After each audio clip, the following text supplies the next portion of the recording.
بسم اللہ الرحمن الرحیم الصلاۃ والسلام علیک یا سیدی یا خاتم النبیین وعلی آلک واصحابک یا سیدی یا خاتم المعصومین۔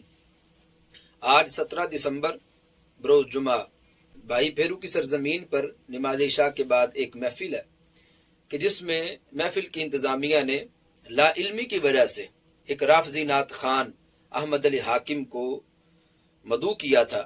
بندہ ناچیز محمد زہیب جلالی کو جس وقت پتہ چلا تو ہم نے قومی اداروں سے اور علماء اہل سنت سے رابطہ کیا کہ جس میں مجاہد اہل سنت حضرت علامہ مولانا قاری صابر صدیقی صاحب، مجاہد اہل سنت حضرت علامہ مولانا مفتی محمد اسلم سعادت جلالی صاحب، مجاہد اہل سنت مولانا غلام شبیر جلالی صاحب، حضرت علامہ قاری غلام مصطفیٰ نقشبندی صاحب، حضرت علامہ قاری زاہد چشتی صاحب اور مجاہد اہل سنت جناب مشتاق نورانی صاحب سمیت کثیر تعداد میں علماء اہل سنت نے اس میں بہترین کردار ادا کیا کہ ایسے بندے کو اہل سنت کے سٹیج پر آنے سے روکا جائے۔ قومی اداروں نے ہمارے ساتھ بہترین تعاون کیا۔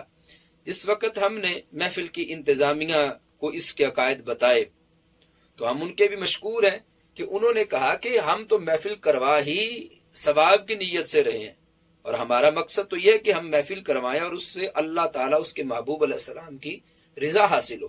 چاہے جائے کہ ہم ایسا بندہ بلا لیں کہ جس سے اللہ اس کے محبوب علیہ السلام کی ذات ہی ناراض ہو جائے۔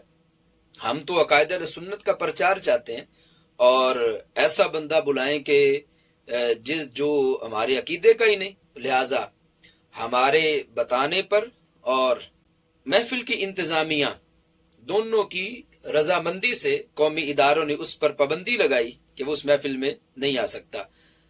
تمام احباب اہل سنت سے میری یہ درد مندانہ اپیل ہے کہ ہر علاقے کے اندر، ہر جگہ پر، ہر محفل میں جہاں بھی اس کو بلایا جائے تو اس کا رستہ روکا جائے۔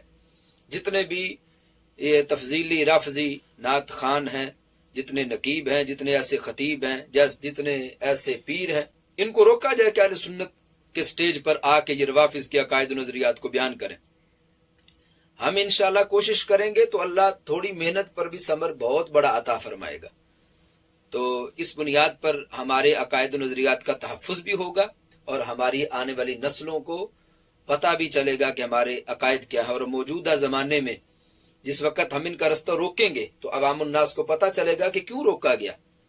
تو اس لیے روکا گیا کہ ان کے عقائد ہمارے عقائد کے خلاف ہیں۔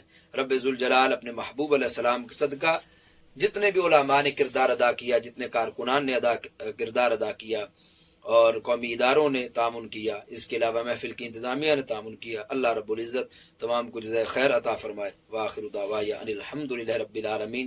لبیک لبیک لبیک یا رسول اللہ صلی اللہ علیہ وسلم۔ تاجدار ختم نبوت زندہ باد زندہ باد، تاجدار ختم معصومیت زندہ باد۔